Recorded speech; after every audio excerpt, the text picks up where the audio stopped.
Meu nome é Érica, estou aqui para apresentar o artigo Migraciones e Representação de Mulheres Brasileiras em Portugal, por uma Geografia Feminista. Esse artigo foi escrito por Érica Ferrer, Fernando Sobrinho e Marcelo Carmosini. Em resumo, esse trabalho ele tem por objetivo analisar a representação das mulheres brasileiras em Portugal, nos meios de comunicação portugueses. Isso porque, em Portugal, a comunidade maior de imigrantes é a de brasileiros.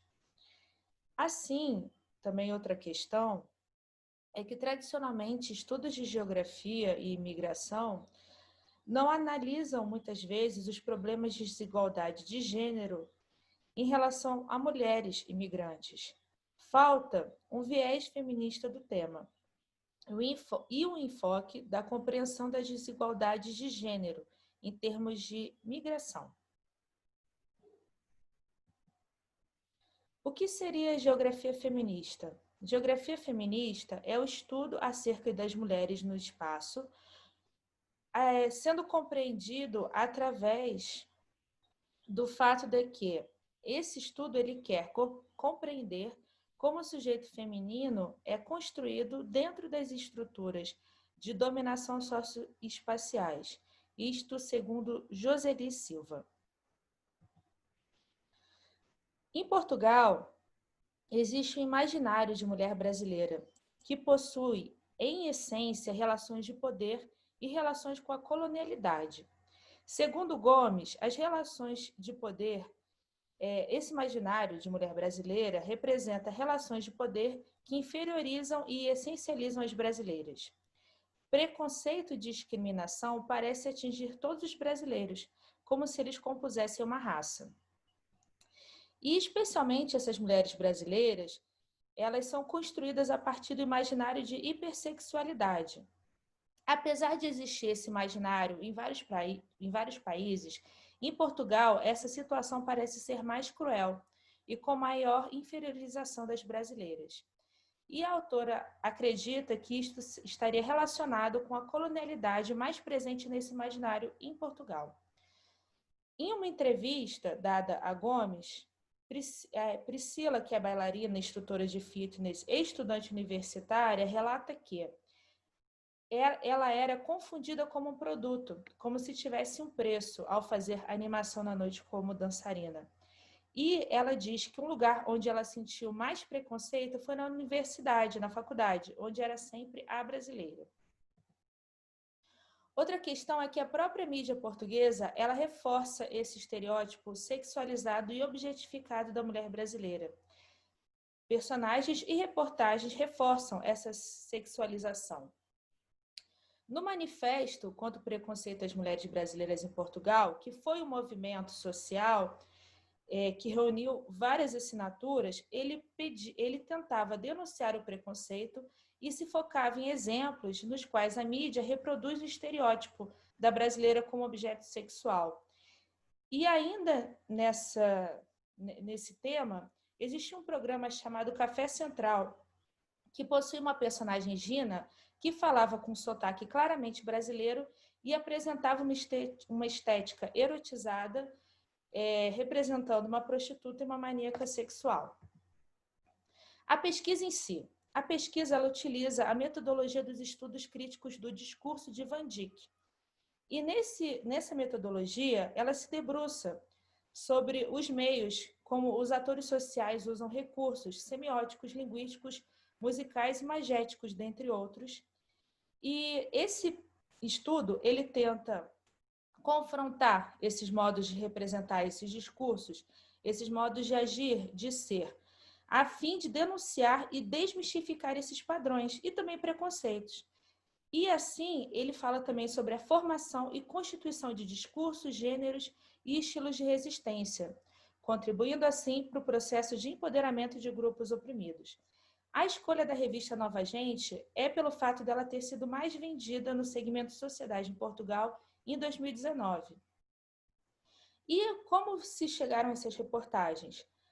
Na página inicial da revista Nova Gente, foi foi colocada o termo brasileira, que teve por resultado 1.127 reportagens. E para selecionar melhor essas reportagens, se colocaram as etiquetas 2019 e brasileira, o que gerou 14 reportagens. Dessas 14 reportagens, 4 foram selecionadas, por serem particularmente problemáticas e por possuírem título que hipersexualiza as mulheres brasileiras. Títulos como Cantora aparece nua antes de entrar no palco, Baba-se para o decote de Luana Piovani, Débora Seco posa totalmente nua e deixa internautas deliciados, Cantora despe-se e abana o rabiosque na praia vídeo. Assim, se realizando uma análise interseccional, levando em conta gênero, colonização, nacionalidade, se vê que as mulheres, elas são vistas como corpo colonial. E esse corpo colonial é um termo onde as mulheres, elas são definidas, essencializadas e estigmatizadas através de características que eram atribuídas desde o colonialismo histórico.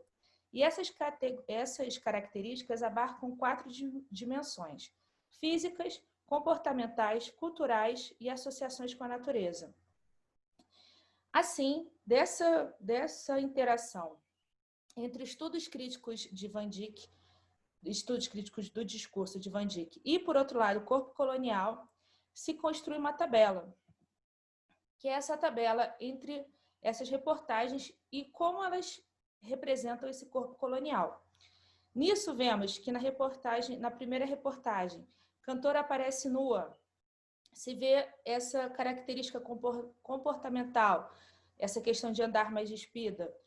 Na segunda reportagem, Baba-se para o decote de Luana Piovani, tem essa questão da beleza, que seria uma característica física, e também comportamental, de andar mais despida. Terceira reportagem, Débora Seco posa totalmente nua, tem uma característica de beleza, que seria essa característica física, e também característica comportamental, de andar mais desnuda. Na quarta, Cantora despe-se e abana o rabiosque na praia vídeo. Existe a característica física da beleza, comportamental de andar mais desnuda e associações com a natureza. Assim, nessa reportagem vimos que essas características de estar mais desnuda ou possuir algum aspecto físico, nessa reportagem eles transformam isso em algo pornográfico, o que cria uma conexão com a análise da Segato sobre a colonialidade dos povos indígenas, onde o colonizador europeu transforma o estar nu ou a liberdade sexual dos indígenas em algo pornográfico. Onde a autora fala que existe uma transformação do campo sexual a partir do que ela descreve como introdução do olhar pornográfico, criando um corpo de objeto alienado e colônia, e uma desapropriação progressiva do corpo e da sexualidade. Ou seja, cria essa reportagem, que também é essas reportagens criam um teor de mau gosto e um teor muito pornográfico.